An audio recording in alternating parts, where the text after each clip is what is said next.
Welcome to Unbiased and On the Fence. I'm Shane. Thank you guys so much for joining. Well, my presentation I gave at the Mandela Effect Conference, along with everyone else's presentation, will be available on the Mandela Effect Conference YouTube channel as soon as they're available, which, depending on when you're watching this video, they may already be up and ready to go. But I wanted to do the presentation here on the channel as well. I tried to record it there and it just didn't work out very well. But there's some slight changes I'd like to make to it anyway to make each of the presentations a little bit unique. So let's go to basically Mandela Effect, Friend or Foe. The book is out, but this presentation takes a step further than the book. I look at the actual changes that I found within the Mandela Effect and the messages that I found in those changes and what it was telling me. So in this presentation, I will go into that. So the book is out, like I said. It was co-authored by myself along with Eileen Colts of one YouTube channel and Paulo Pinto. He is Spirit Walker YouTube channel, and Vanessa VA by the YouTube channel by the same name.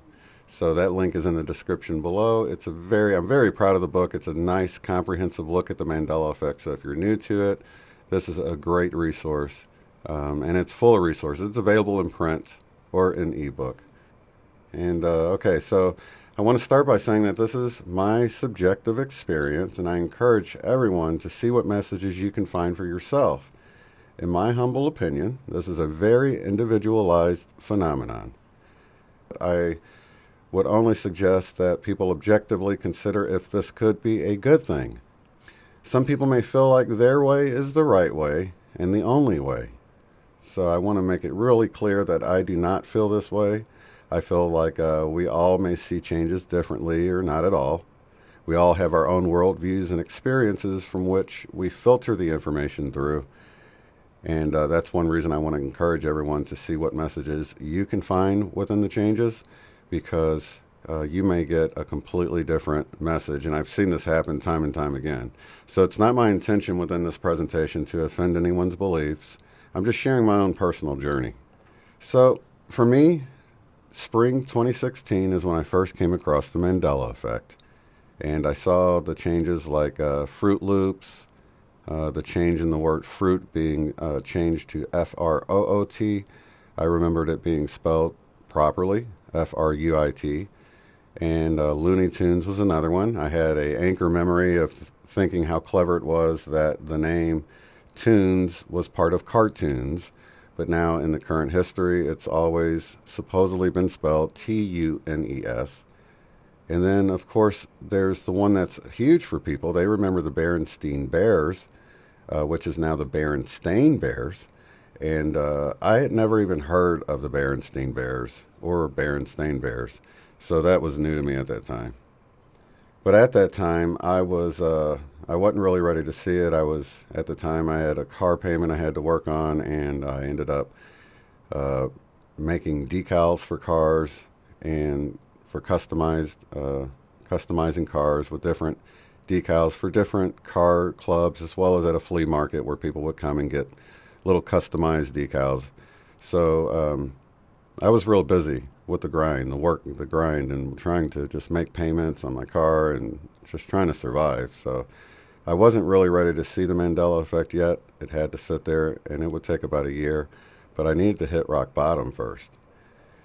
So as I said, I was working, doing decals for different car clubs and going around to different car shows with my son, and it was really a blast. But at the same time, if I had looked from the past and saw what I was doing at the time, I would have thought I was living the dream. I would get recognized at these car shows as the decal guy, and it was an exciting time.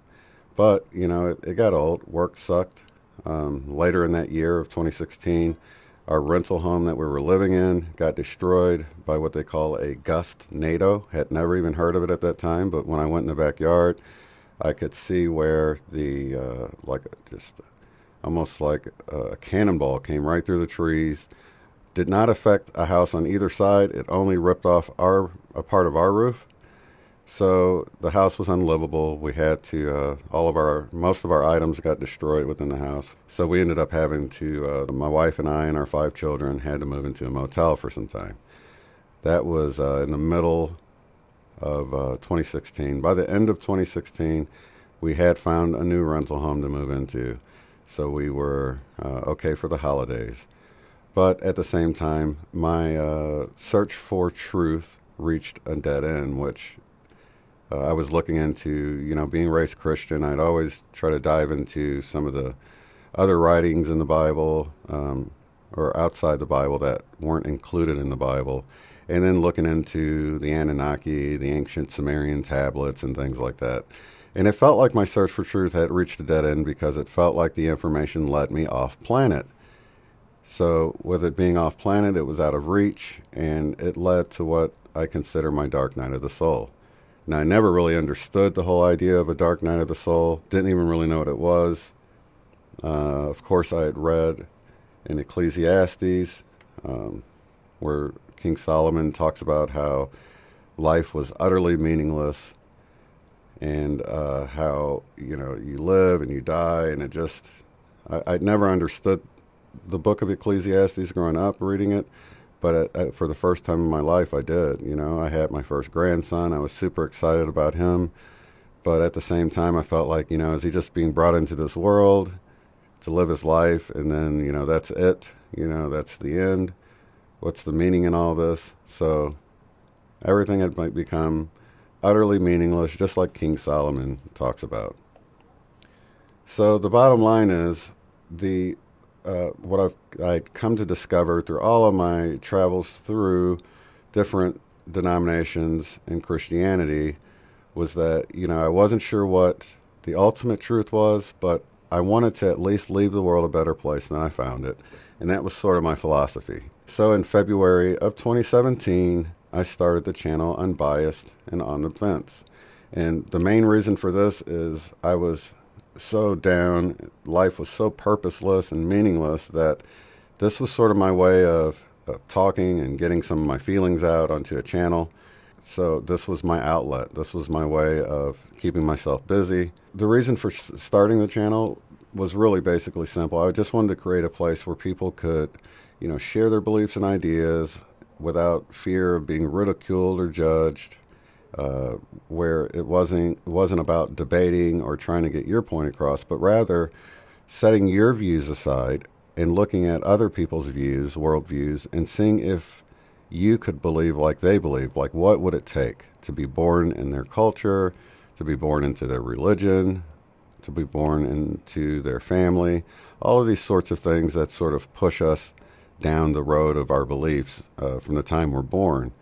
And I found that if we're really honest with ourselves, we could see ourselves believing like anyone else in the world just by simply setting aside, all of the parameters that made us who we were and taking on the parameters of someone else. And it was really easy to see that you would be just like anyone else. So in essence, we weren't much different at all. We were really a product of our conditioning. Then I got this vision at that time of how the world was divided. And I had an animation on the channel of this here, but here's a screenshot of it. But it sort of shows how each of the worldviews, now of course I viewed way more cubicles than this, but I saw these cubicles, and at the top of each of the cubicles, of these cubicles representing worldviews, the most extreme of that worldview would be sort of popping out the top. So in the scientific realm, you have like the mad scientist poking up. And maybe the religion of Islam, you see like a terrorist popping up out of the top. Maybe in religion, you see the hellfire and brimstone preacher poking up the top. So it was almost like everyone's most extreme thing was the only thing anyone else would see from their cubicles because they were sort of sticking out the top. But once you came out of your worldview, out of your cubicle, and you walked along the top of, this is sort of representing the unbiased and on the fence. If you're walking along the top and you're able to look down into these cubicles, you see that everyone has families they love. They're doing the best they can with the knowledge they have and the world that they were born into and the conditioning that they had. And you could see that we really weren't much different once you got out of your worldview.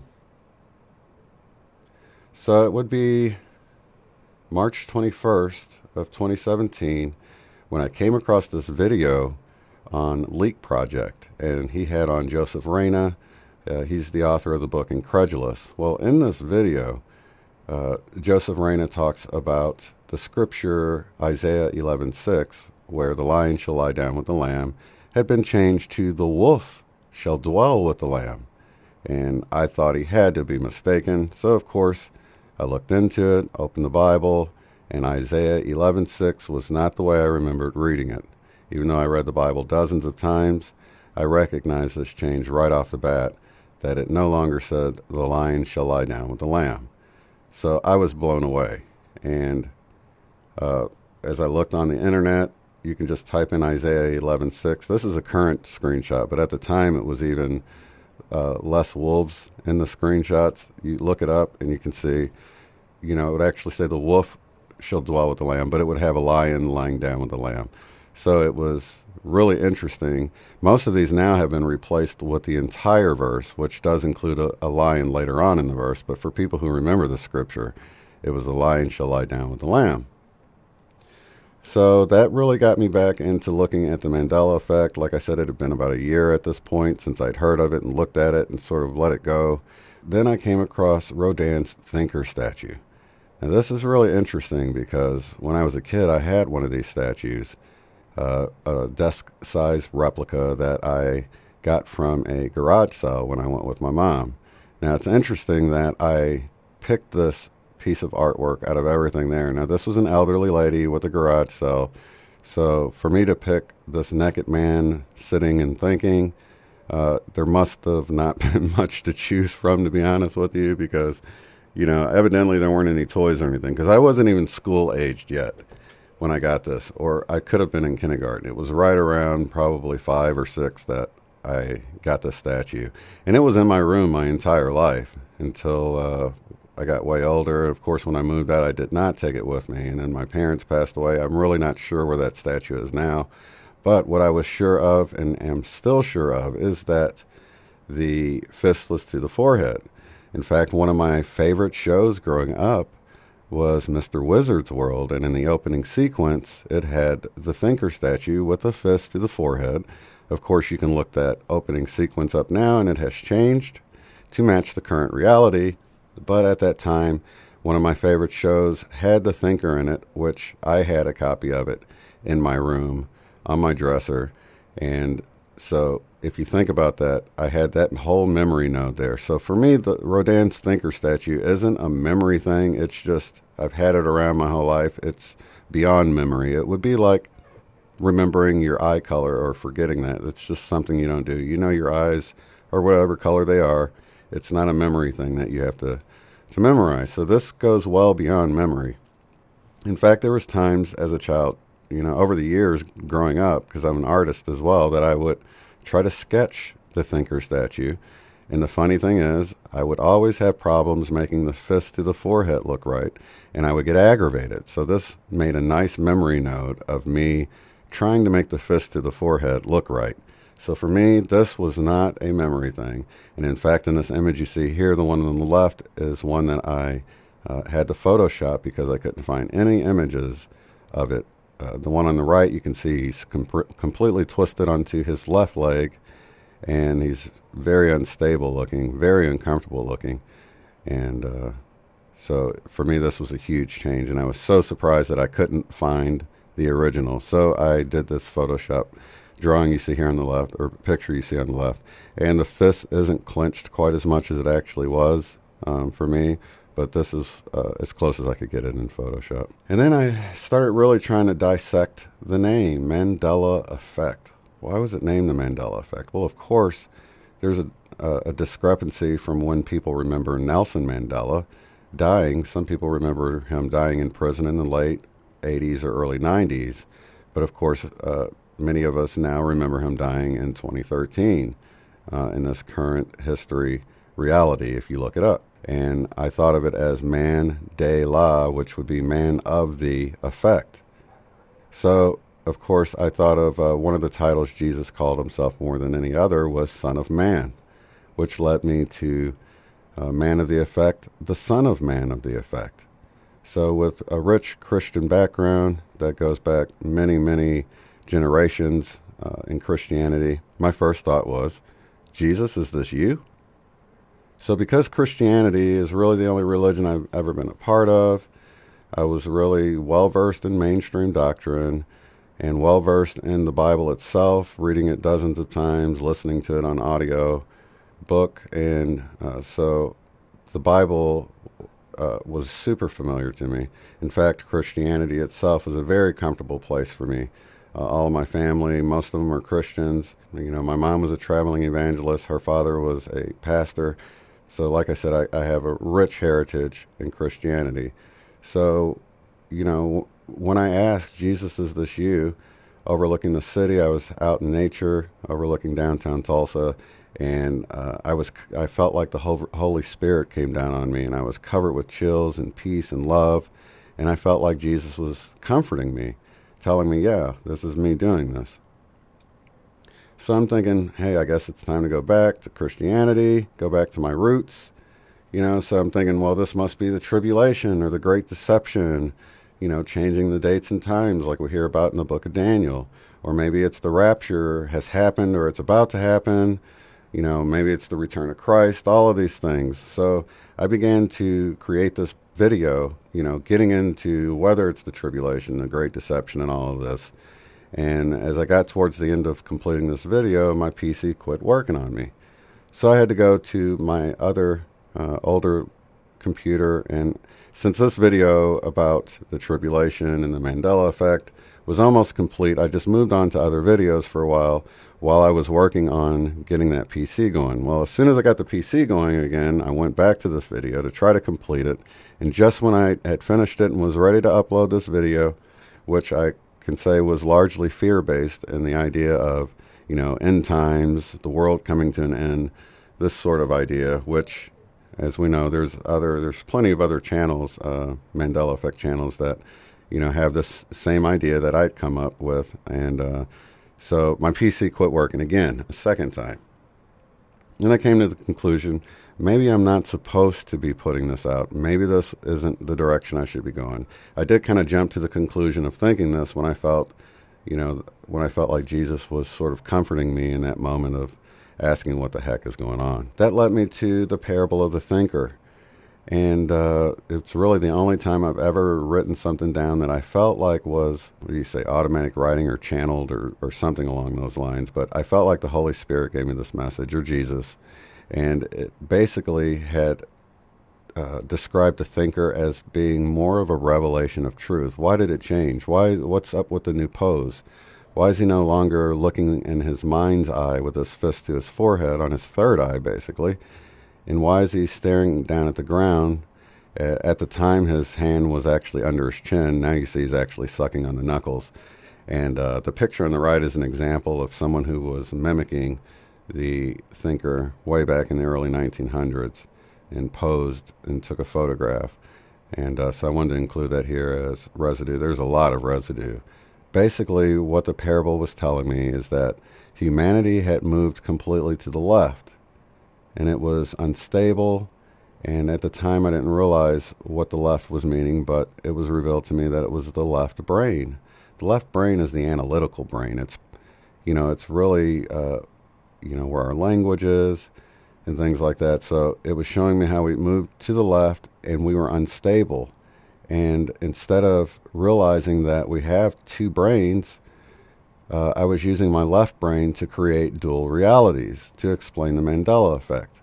Now, this was totally right on, because I had moved completely to my left brain, where I wasn't into the metaphysical or the supernatural or the spiritual very much. I was very scientific at the time that I discovered the Mandela effect. And even some of the conclusions I came up with early on dealt with maybe this was the Large Hadron Collider, CERN, or maybe this was a byproduct of quantum computers, you know. But all of these really lead you to a dead end. I mean, they're really like left brain cop-outs to the phenomenon. that you can't really go much further once you find that. It's sort of like taking two mysteries, the Mandela Effect and CERN or D-Wave computers, and putting them together to come up with a solution just to put your mind at ease. And I know a lot of people have done that. I did consider it for a while at first, but when I realized that was a dead end, I figured, okay, let's just take this theory that maybe it's CERN or D-Wave computers, put it on the shelf for now, since there's not much I can do with that. And once I did that, I was sort of pushed more into my right brain to think of what could be supernaturally happening, to look at more of the spiritual aspect of things. So around that time, I started looking into the left and the right brain more, and I realized that, the left was more of analytical thought, where the right was more intuitive thought. The left was more detail-oriented, while the right was for the whole or holistic. The left is very sequential, where the right is very random, or seemingly random, I should say. The left is just rational thought, where the right is emotional thought. The left being verbal, nonverbal. The left being cautious, the right being adventurous.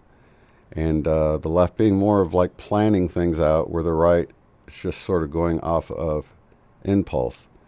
And you can really see how on the left, school is really, even in our education system, you can see how it's all really geared more towards the left brain with math and science and all of that, where the right brain would be more like music and just different arts. And so the school does focus more on the left brain, not so much on the art and the music. So I also discovered that the left would be more of the masculine part of us, where the right would be more of the feminine part of us. So with all this said, I did a video at that time, and somebody left a comment saying, hey, have you ever seen the video by Jill Bolte Taylor? She's this neuroanatomist that had a stroke. It's actually called My Stroke of Insight. She's got a book for it. But you can actually watch this TED Talk on YouTube for free. Just simply type in Jill Bolte Taylor TED Talk, and you can find that pretty easily. And she explains what it's like for her left brain to go offline. And I find it was very interesting. It was very synchronistic that the person even suggested this to me at the time. But it gives you a better idea of this whole left brain versus right brain. So if you'd like to look more into that, please do check out Jill Bolte Taylor, and you'll be blown away. So that got me back to the whole dual reality thing. Now, I saw a lot of problems with the whole timeline, looking at things like a solid, rigid timeline. And even though I will use the term timelines merging or splitting or use this type of terminology, I feel like timelines, just the idea of putting it in a timeline, is very limiting to the way things really are on the quantum level, because, you're dealing with a lot of probability and things like that, and the timeline idea just doesn't fit. And anyone who looks at this long enough can see how no one's memories completely match one another.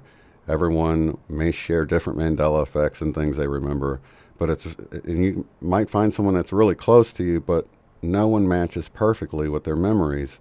You might have almost everything be the same, but then you'll notice a few things are different. And the funny thing is, when you look at it that way, you start realizing that the idea of a group of people being on one timeline or in one reality and then getting moved to this reality, or the idea of saying, oh, you must be from my reality, just simply doesn't work when you get into looking closer at this. And if you think of it like a train, if you're on one train and you get moved magically to another train, and everything in the new train would match the way it always did on that train, you wouldn't have little pieces of the first train in the second train if it was this rigid idea of timelines. And one of the ways that you can look at this is with a thinker residue.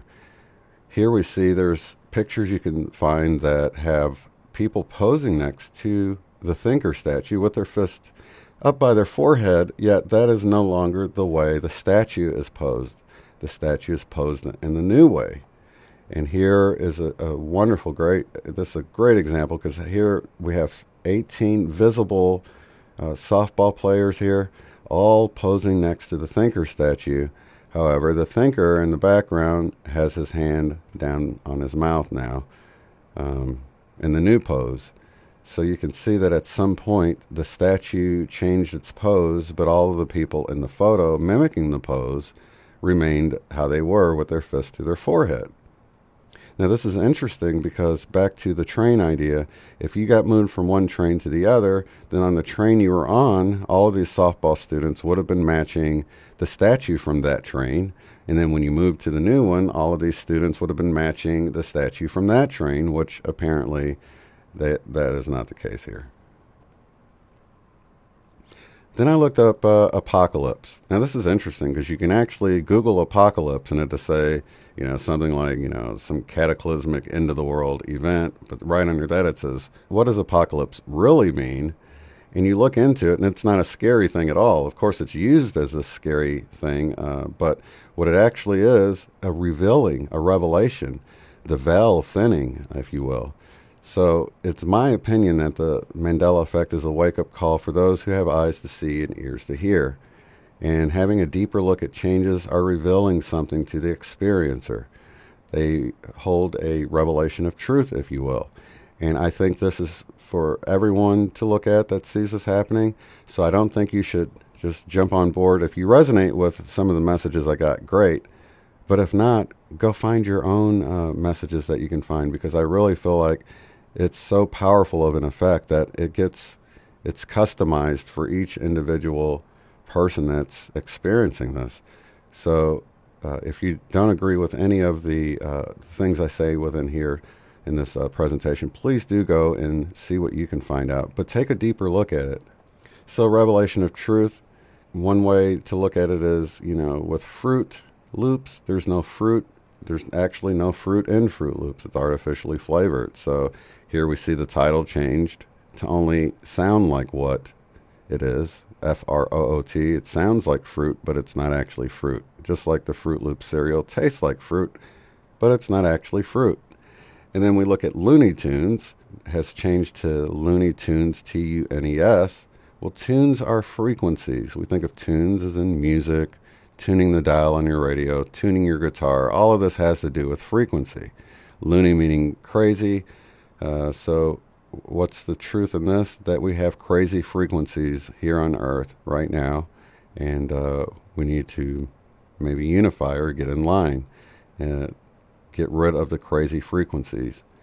And another great example is, of course, Dolly from Moonraker used to have braces on her teeth, and she made this connection with Jaws from the movie. Not sure if you guys have seen the movie or not, but now with her not having braces, the scene actually makes absolutely no sense whatsoever, because they make this connection because she has metal on her teeth and the character Jaws has metal on his teeth. But the revelation of truth here is that it was a prop. She really didn't need the teeth. Her teeth look beautiful. And of course, with the change to Darth Vader saying, "Luke, I am your father," I felt like this was a correction from the higher realms, because of course Darth Vader represents the dark side. I felt like the light side was saying, "No, I am your father." And people that are familiar with the Bible will get the "I am" reference there. So with the Bible changes, I know a lot of people were, freaked out by this. But for me, I'd read through the Bible tons of times. I began to really dissect the Bible and really began to find different things with the Bible that I felt were distortions, contradictions, and inaccuracies. And this happened way before the Mandela Effect. So when I started seeing these Mandela Effect changes, they actually had confirmed what I'd been seeing prior to the Mandela Effect.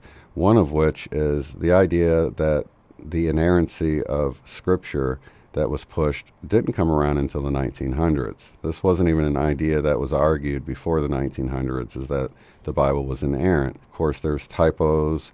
I had noticed before then 2 different instances of a war described in the Bible, and one of the, where they numbered the troops, one was 10 different, so it appeared to be a typo, but I tried to have that conversation with family members, and they were dead set on the fact that the Bible was inerrant.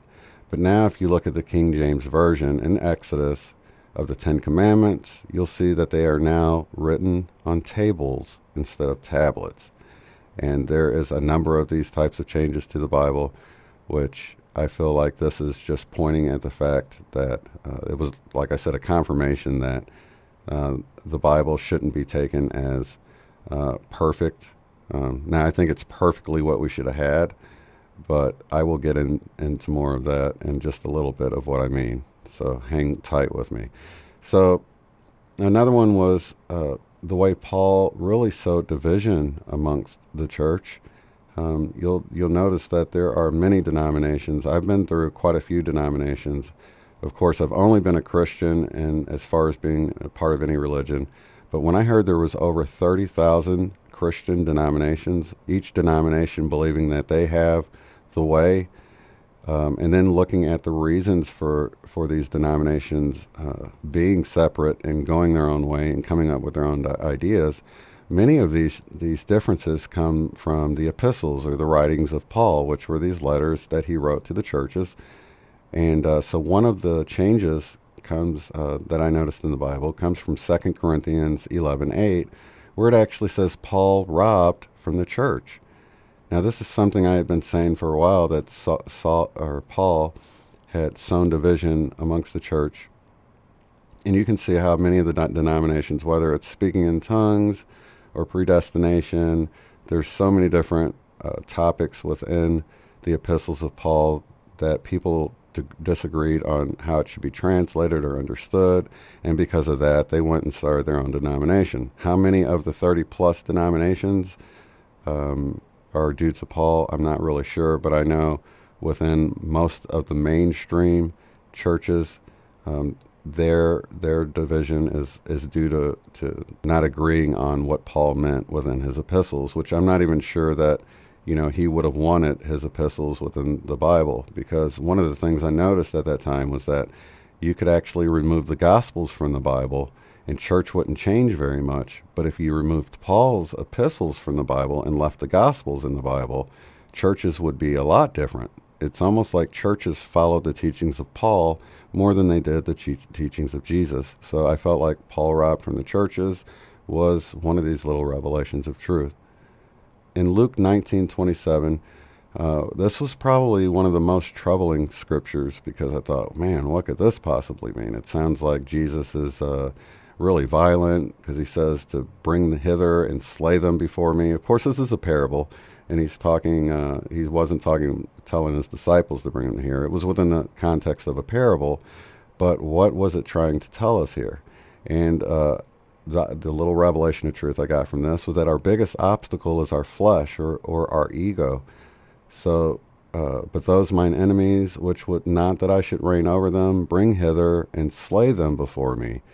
Now, as violent as that sounds, I realize that if we do get lost on our path, if we don't find our way to a higher level or an enlightened state of knowledge, if we don't excel within our spiritual life, the reason for that would be our flesh, which is what Jesus is talking about slaying before him. So I do want to go into a little Mandela effect right here in the middle, just a fun little Mandela effect for people to look at in your pocket right now, if you'd like. The nickel.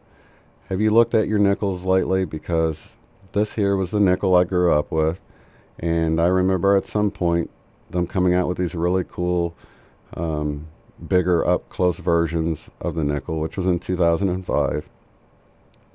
But for me, it went back to the original nickel after that. And you would see some of these other ones floating around. But now, if you actually look into the history of the U.S. nickel, you will see that this nickel here, which is really new to most people, my first time even noticing it was in 2017.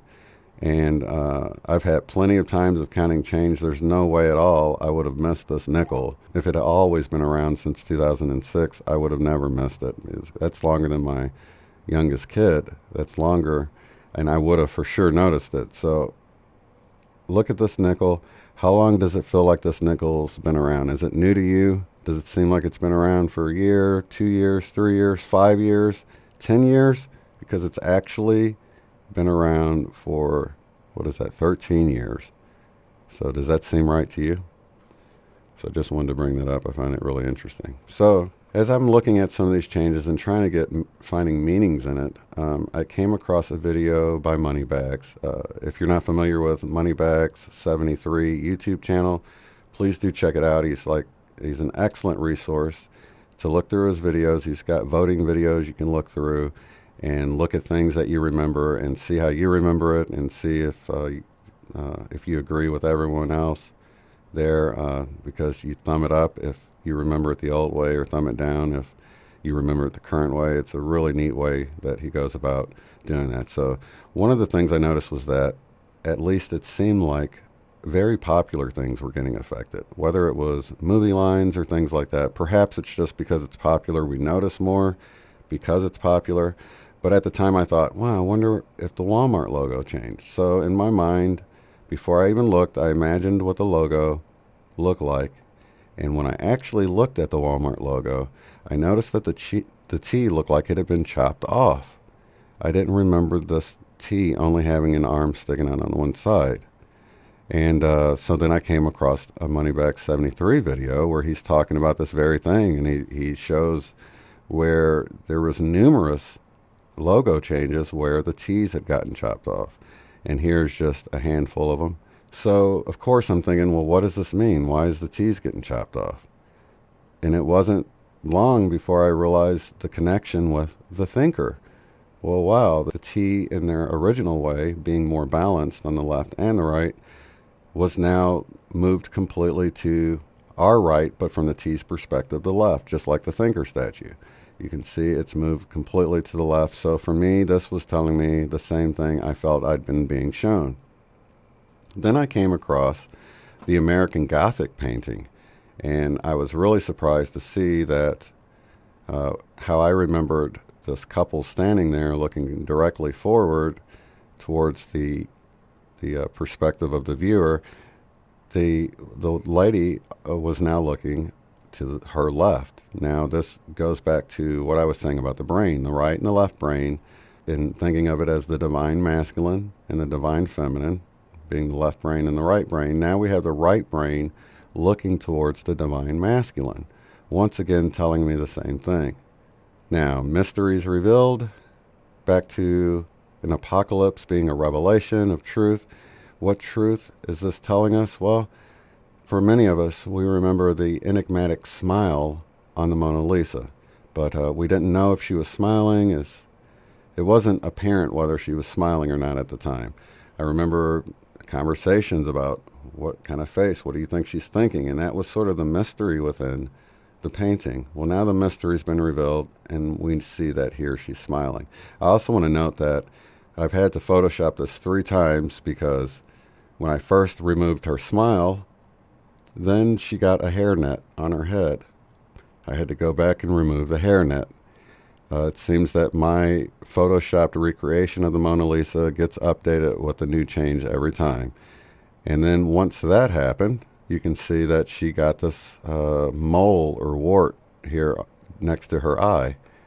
Now, this wasn't like that originally, because when I was photoshopping the eye, putting the shine back in it and reshaping it how I remembered it, the eye was the size of my screen, which means this mole or wart or whatever this is next to her eye would have been extremely large on my screen. There's no way I would have missed it.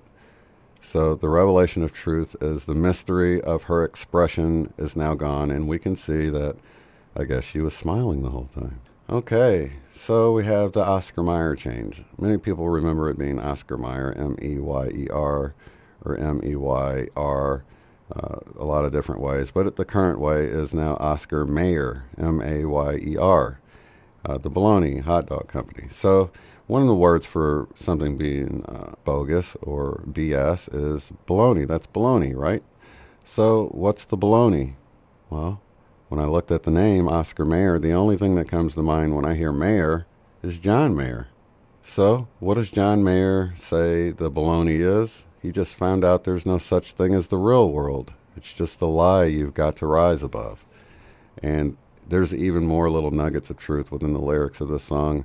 But this was the song that came to mind because it was the very first song that I came across when I was first introduced to the music of John Mayer. If you look into this a little deeper, there's no such thing as the real world. Now, in the presentation of Cynthia C. Larson there, I had another little epiphany at the Mandela Effect Conference when she was explaining that there's really no such thing as a single objective reality.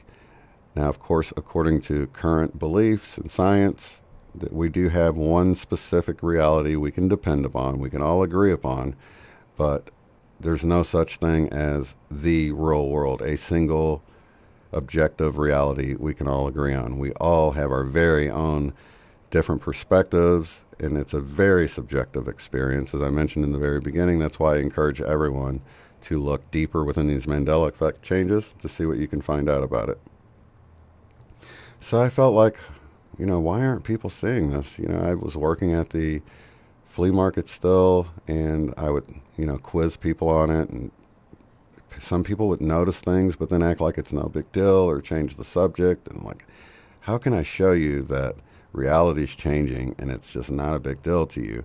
Why aren't people seeing this? I felt super alone, and it was a question that was sort of bugging me.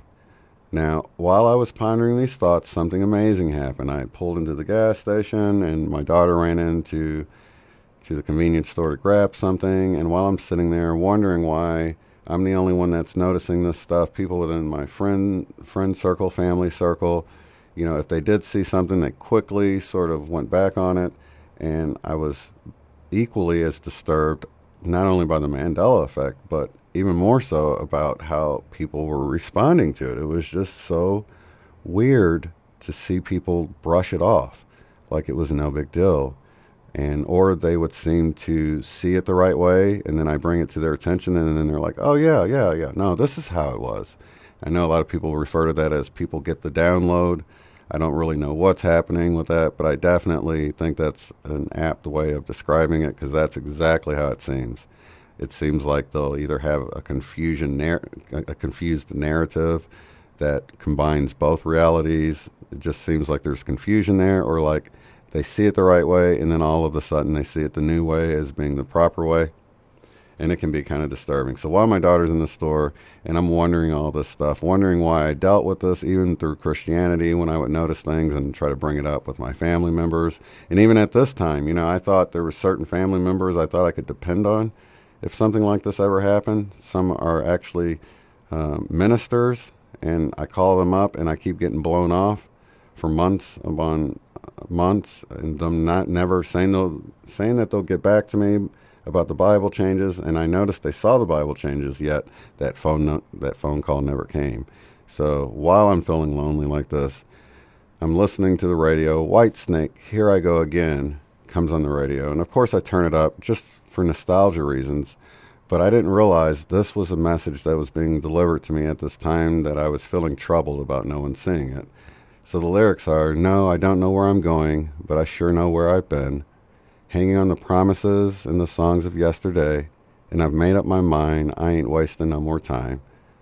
Though I keep searching for an answer, I never seem to find what I'm looking for. Oh Lord, I pray you give me strength to carry on, 'cause I know what it means to walk along the lonely street of dreams. And keep in mind the street of dreams, because it ties into the whole no such thing as the real world. But here I go again on my own, going down the only road I've ever known. Like a drifter, I was born to walk alone, and I've made up my mind, I ain't wasting no more time. Now, at the time that I saw this Mandela effect happening, it did wake me up, and I did feel like, I felt like almost like when you wake up, your alarm clock's been going off, and you just notice it, and you're rushing around, trying to get ready, trying to get out the door. This is exactly how I felt day to day when I discovered the Mandela effect was happening, because you got to keep in mind, I'm thinking, oh my gosh, this was presented to me a year ago, and I totally blew it off. And that's actually what gives me patience with other people that don't see it right away, or it seems like they blow it off, is to remember that I did the same thing. It took me a year because I just don't trust my memories that much. But as I said with the thinker, it wasn't even a memory thing. It was just growing up with it. I know how it was, and now I know that it doesn't appear to have ever existed the way that I know that it was. Needless to say, this song comes on, and I'm hearing every word of the song sounds like it's speaking directly to me from a higher source.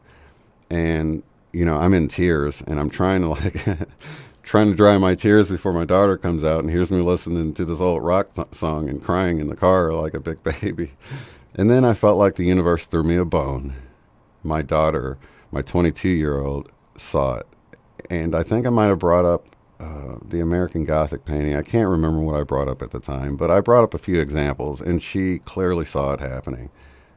She had no problem seeing it, and it was a relief. I knew people online saw it, but it's different when someone that you actually have in your day-to-day life sees it, because for all you know, the internet people don't even exist, and when you're dealing with this earth-shattering phenomenon, you're questioning whether anything's real at that point.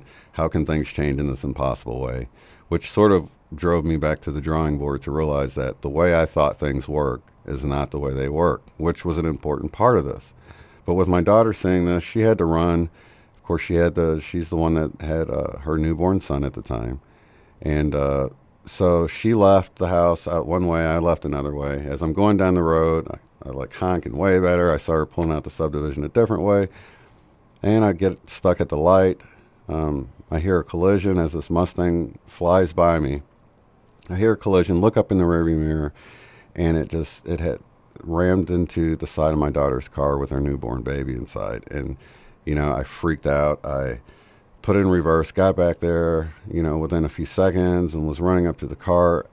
And, my heart sank because I'm hearing all the screaming and stuff. And it was a very disturbing experience. But I got up to the car, saw that my grandson was fine.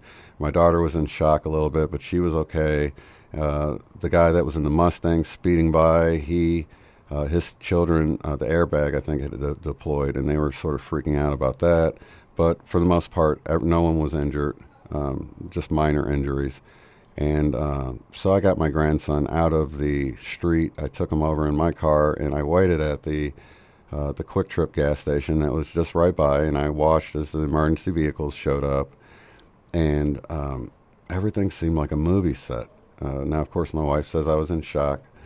I felt totally guilty about this whole incident, feeling like, I just put way more on her than I should have, and she was, wasn't concentrating on driving because I had just blown her mind with this Mandela Effect thing. Now, she will tell you that that's not the case, that, it's not my fault and all that, but, I know how much it affects you when you see the Mandela Effect. I know how it just can consume your thoughts, and, she hadn't had a wreck up until that point, so, just simple logic, I felt like I contributed to this. But I felt like also this was an important time because there was a lot of synchronicities within this wreck. Not only was I right there to be there and experience it and be there for her while she was going through this traumatic thing, but also the grandbaby's mother on the other side just happened to be driving by at that time. She had a coworker or a coworker's husband, I think, that was just driving by at that time. And there's just a lot of synchronicities surrounding this whole event. So it seemed to me like I could totally view this as a simulated reality, or like a game, if you will. So when I use the word simulation, I'm thinking like the Sims game, a simulated reality, a movie set, something that appears to be random and chaotic, but it's very ordered. And so this was sort of my first glimpse at viewing reality like maybe everything's sort of staged, because this definitely seemed like a movie set at the time. And you can see that's her car right there that had the bumper knocked off of it, and you can see the red convertible Mustang. That car was actually facing that way, so it actually moved her car 90 degrees. So it was a really hard impact, but she was okay. So then I came across the Golden Child Mandela Effect, and this really, really, really blew my mind.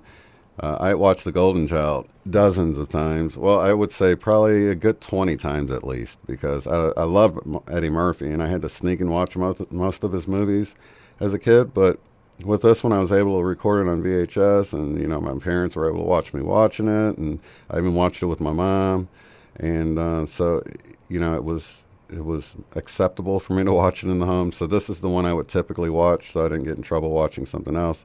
So I just tended to watch this one a lot, and it just turned out that I knew all of the lines, all of Eddie Murphy's lines anyway, because, like I said, I was like a big fan of his. So as I'm watching this and I get to this part, I was actually doing some artwork on my computer, and I didn't even realize I was doing this, but I was saying like each line in my head, like right before he said it, just kind of saying it. Well, it gets to this scene in the movie where he goes down to talk to this serpent lady behind the screen, and they tell him, hey, you can ask her any question. She's listening.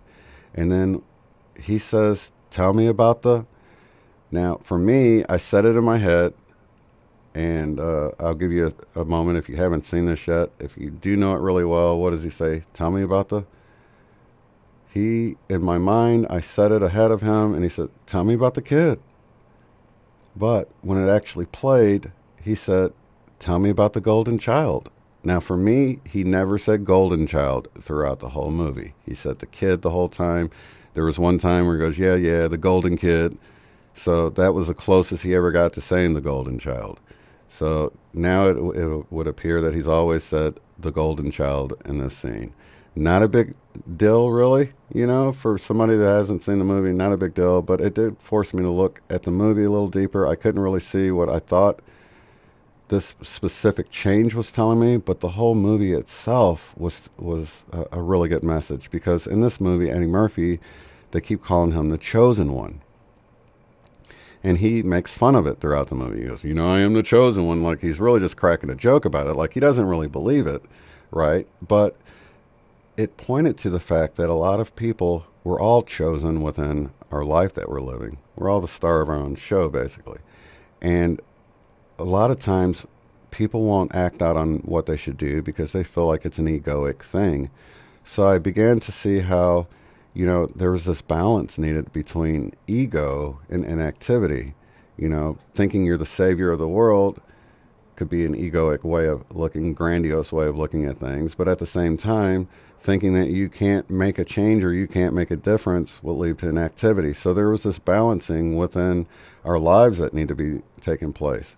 So that's when I realized that, everybody is really the star of their own life. They have the leading role in the star in the movie of their life, And so that led me to really taking a look at my life and what am I supposed to be doing through all of this. And so looking at that, this is your destiny to help awaken humanity. And I thought, but who am I? How can I make a difference? So while thinking of, because I didn't have the Berenstain Bears wasn't a good example for me as a child reading them, or even my kids, although my wife says they watched the videos and read the books. We don't have any here, so it was brand new to me when I came across the Berenstain Bears. But I thought about books I did read as a child and that I was aware of. And then one book came to mind that my mom would read me when I was young, even before school. She would read me it before bedtime, and it was called Milton the Early Riser. So I came across this. I looked it up. I saw the picture, and it was super nostalgic to come across the picture.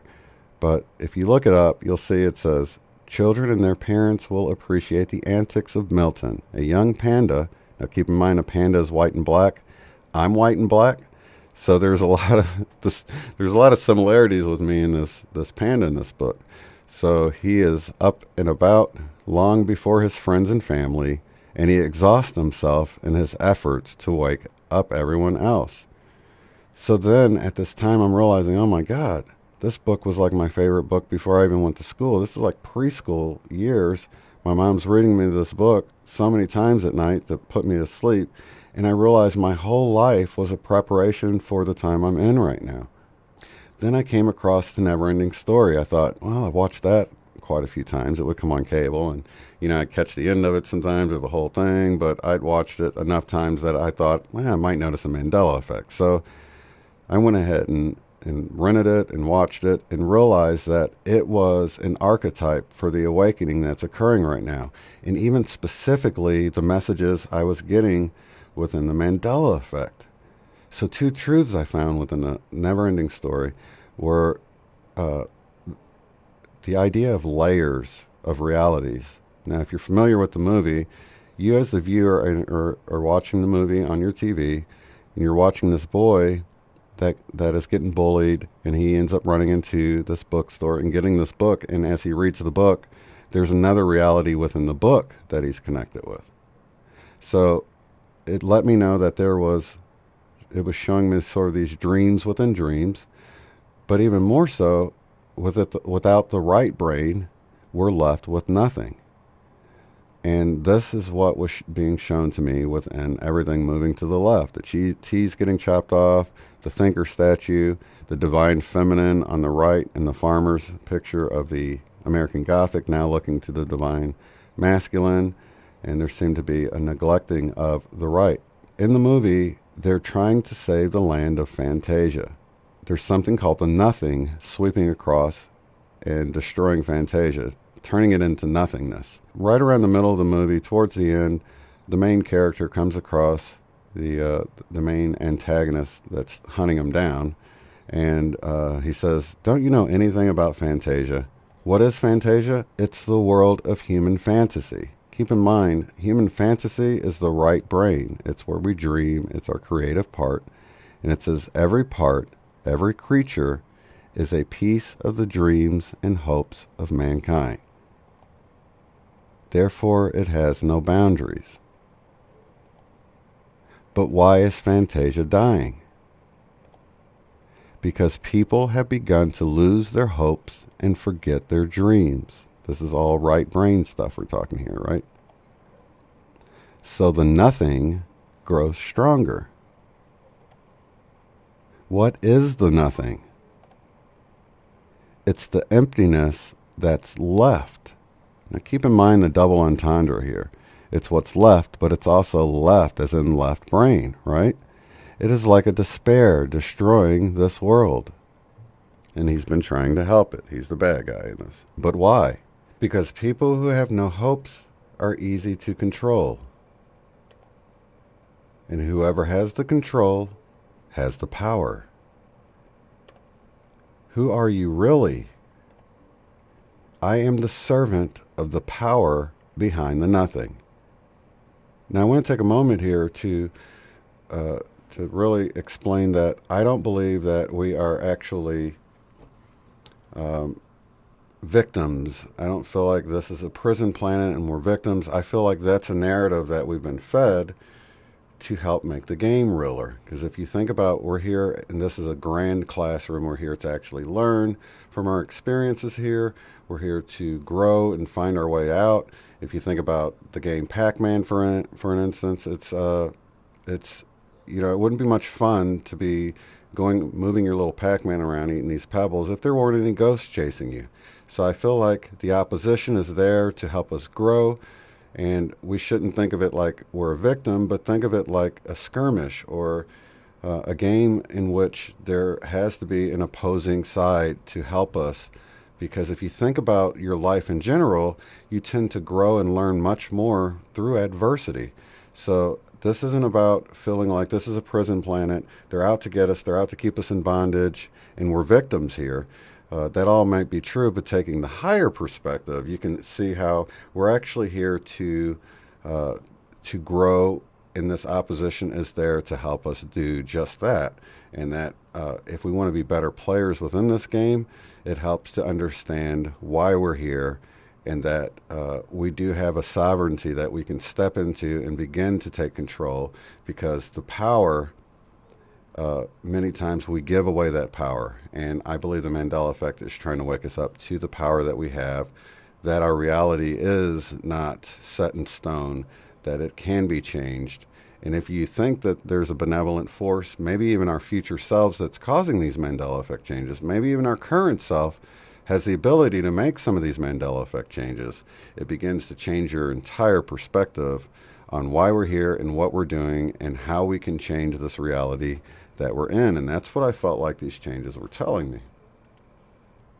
And then to tie into what we really, is this really me, he says. Now this is when he discovers that the book he's reading, it seems like the characters from within the book are telling him he can help them in the book to stop the nothing from taking over Fantasia. And he's like, is it really me? And this kind of tied in with the whole golden child Mandela Effect change, where I felt like it was telling us to be the star of our show and to step into our roles to help change the world. He simply can't imagine that one little boy could be that important. Back to the golden child. Why don't you do what you dream, Bastion? He's the one reading the book she's talking to here. Now do what you dream. We're back to the right brain again. So he finally says, I'll save you. I will do what I dream. Back to the right brain again. And he does, and Fantasia returns, and it's simply by dreaming the dream that things are fixed, or moving back to the right brain. So that moves us to when I came across the work of Dolores Cannon. Had never heard of her, but there was a video out that said, if you want to understand what the Mandela Effect is or why it's happening, check this video out. And it was a clip of Dolores Cannon. Of course, that video's been removed now, but it was out then, and she was explaining how the world was undergoing this transformation, this moving into a higher density or dimension, and that she had come across, now she's a regression hypnotherapist. She was coming across different people in her sessions that felt like they were sent here, or it was coming up in the sessions that they were sent here to help humanity. And she wrote a book called The Three Waves of Volunteers and the New Earth. Now, the three waves of volunteers are speaking of these people that incarnated here on Earth at this time to help Earth move into the new Earth. The Mandela Effect was a wake-up call for certain people. Now, this idea was actually put forth in this book, The Three Waves of Volunteers. The book actually came out in 2011, but the stories within, or the sessions within this book, ranged over the last decade from before the book was written.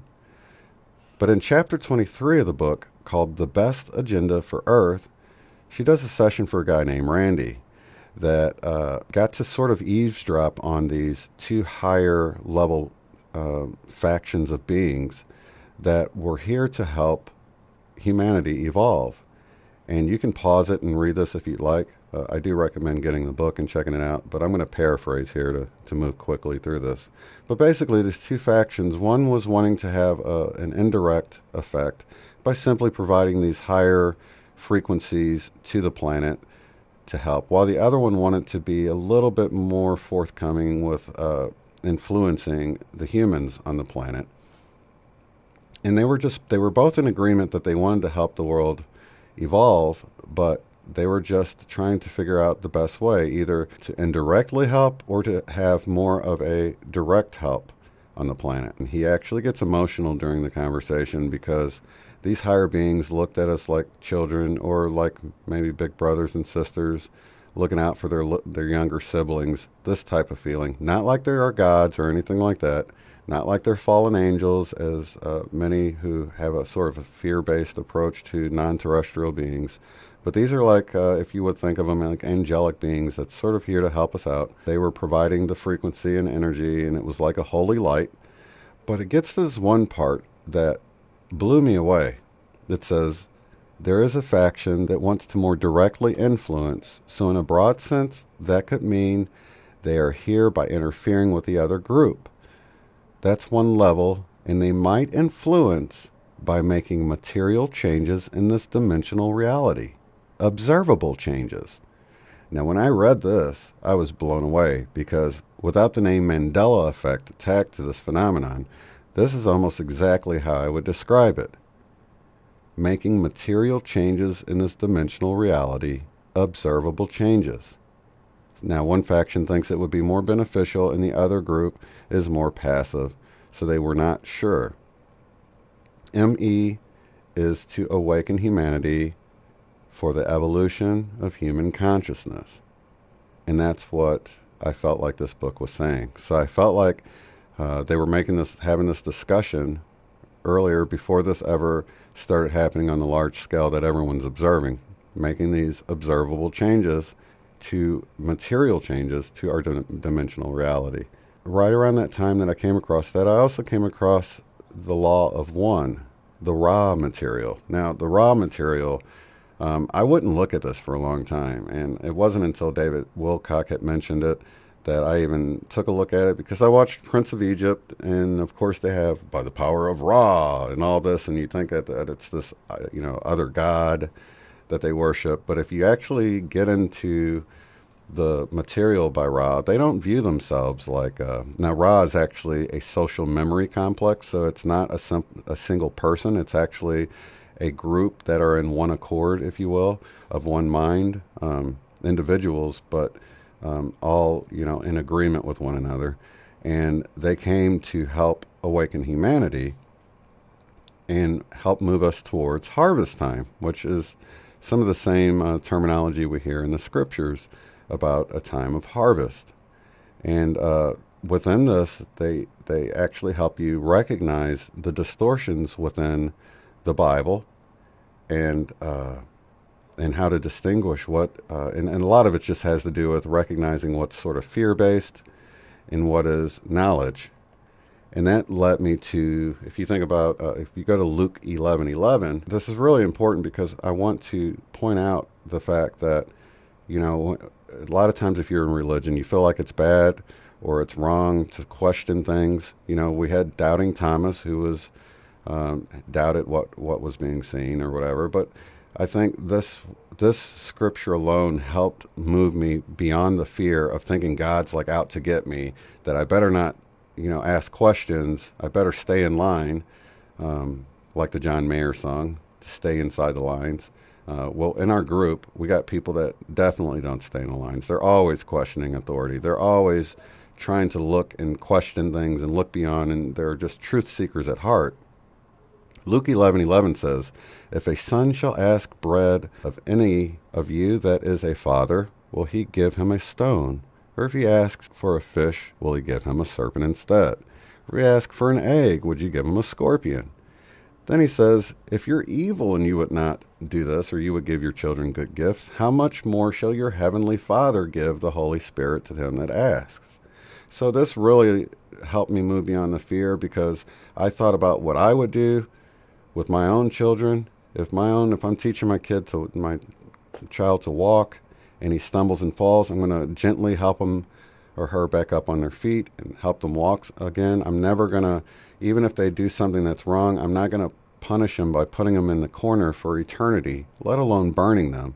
So if I would never do that to my own child, then, how much more can we trust that a loving Heavenly Father wouldn't burn us in hell forever? So this scripture alone helped me realize the true nature of a Heavenly Father, at least the one that Jesus speaks about. And then recently, which I did a video on this, about the wheat and the tares, the parable of the weeds. Well, there's the parable of the sower, which describes the seeds as being seeds of truth, the Word.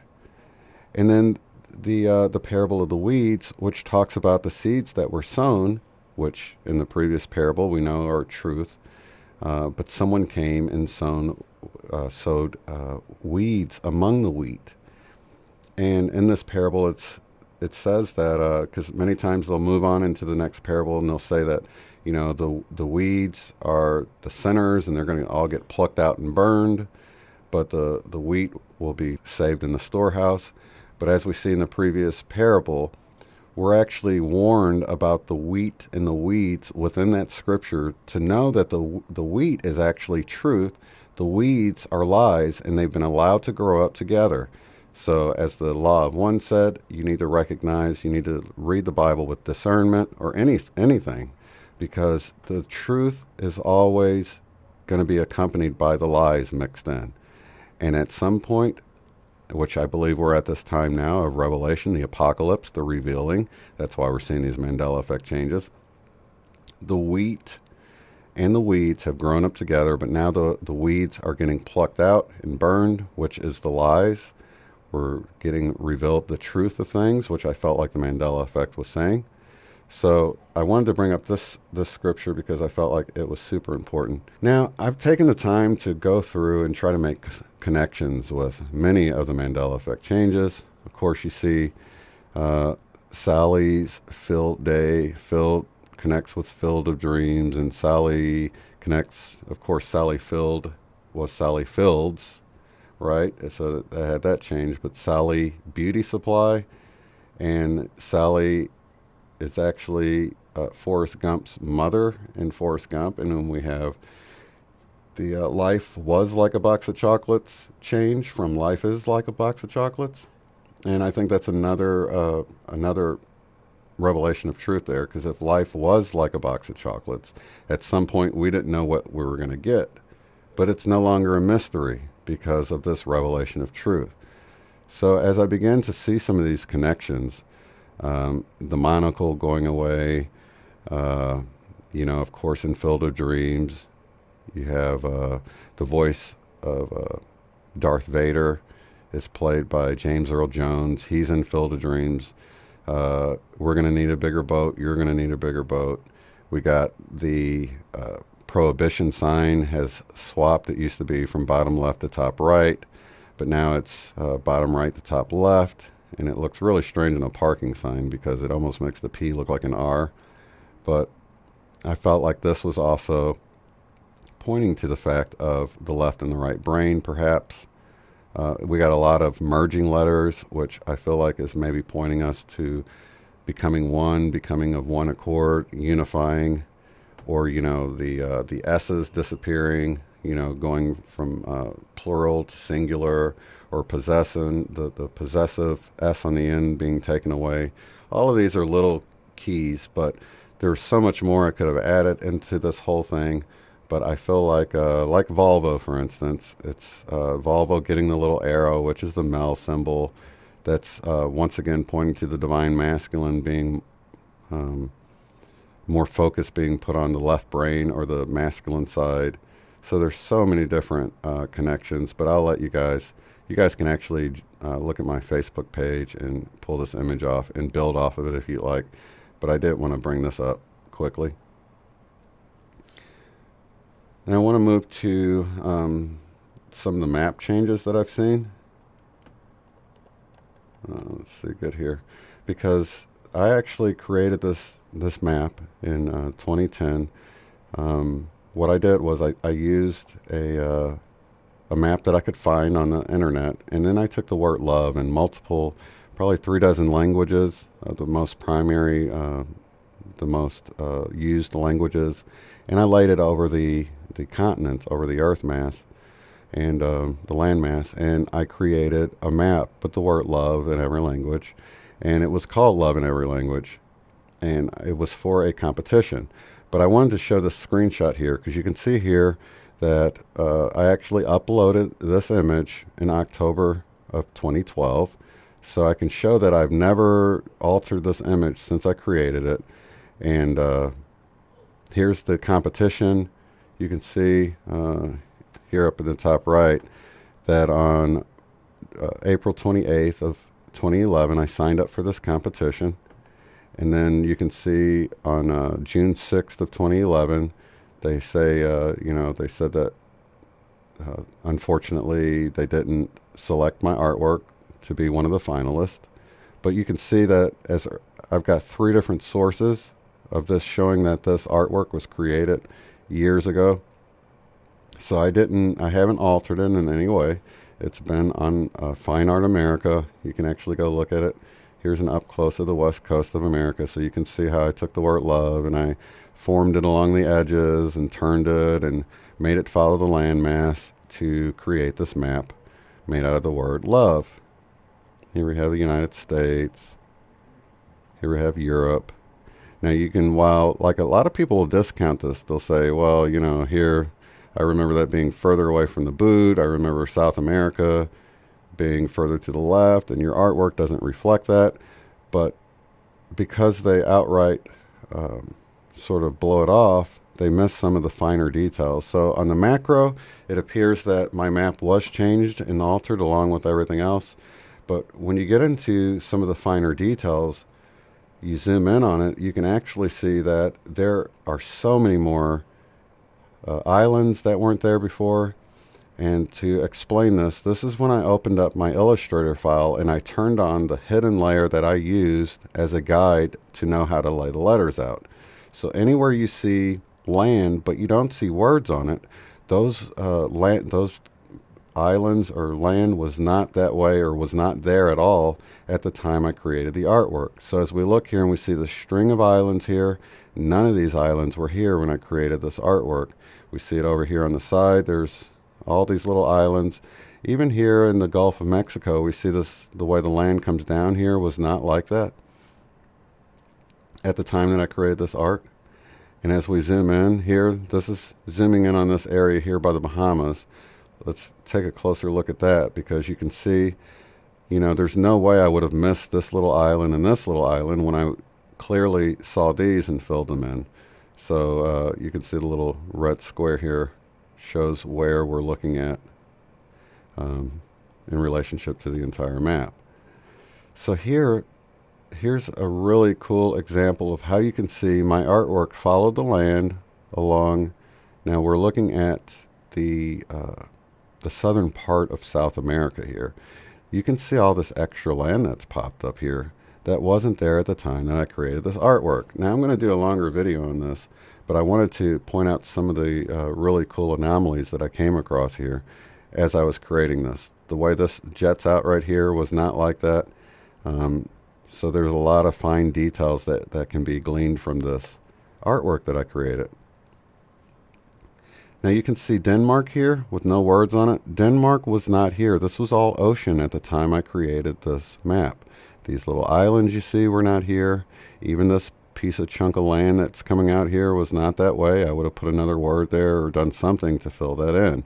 This little island, you can see even here that I've got these smaller islands covered. There's no way I could miss something like this. There's no way I missed this big chunk of land and these islands. But I got all these smaller ones. So I know this isn't just I missed them or whatever. Now what's interesting, during my presentation, during the question and answer session, Jerry, Dark Wolf's Den YouTube channel, actually said someone had said Denmark used to be located down here because they used to take a boat or a ferry or something across to go to Denmark, or a plane or whatever it was. And they remembered Denmark being down here, part of this landmass. So it's interesting. I knew Denmark existed when I created this artwork, but it was not out here in the water. And what's interesting is they would have never released this map to the public with letters overlapping like this on this guide map that I used. Here, as we look on this mini map, you can see we're looking at this section right here by India. Look at the Maldives. This is where the 6-foot wingspan bats were found that I've never heard of. You can see none of these islands were even here. When I first did this, they weren't even so connected. They began to merge together and become longer connected land masses. Now, if this was simply changes happening to the planet, my artwork wouldn't update. You know, these islands here are all new. Even this section here that's growing out, this is all new. None of these that have words on them that are absent of words were here at the time that I created this artwork. Here we can see over, this is Southeast Asia, but we're looking here. Look at all of these islands. It would have taken me a whole nother year to create this map had I had to do all these islands that have popped up since 2010 when I created this artwork. Here we're looking at, this would be the South Pacific here. This is to the west of South America. Here's we're looking at this red square area right here. Here's Hawaii up here. All of these islands that you see, this was just all ocean. No islands out here at the time that I created this artwork. So I don't know.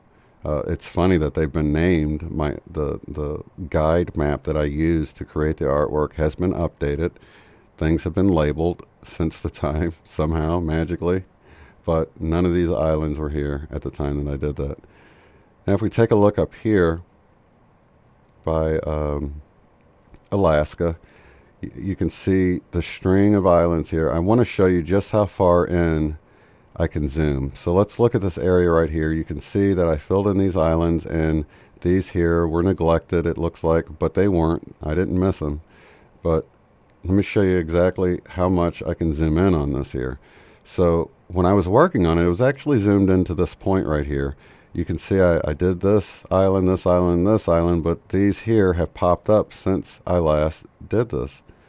So there's one here, here, here, here, and here that do not have words on it.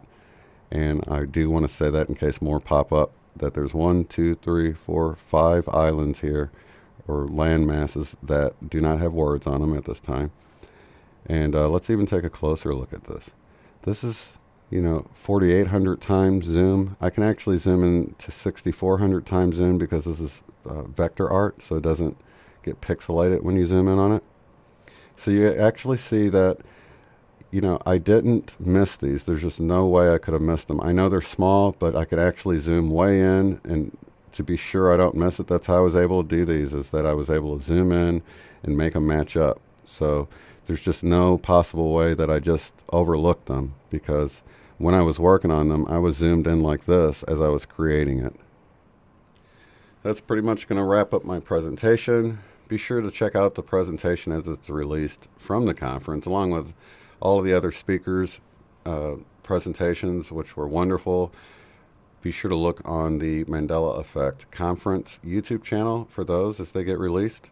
I also had the opportunity to sit down with Christopher Anatra, and we had a great discussion, and that interview is going to be coming out on his channel, the Quantum Businessman channel. So be sure to check that link and subscribe to his channel to view that once it comes out. And that's going to do it for this one. Lots of love and light to each and every one of you. Have a good one. If you'd like to support the work I do, go to paypal.me/UOTF. Thanks.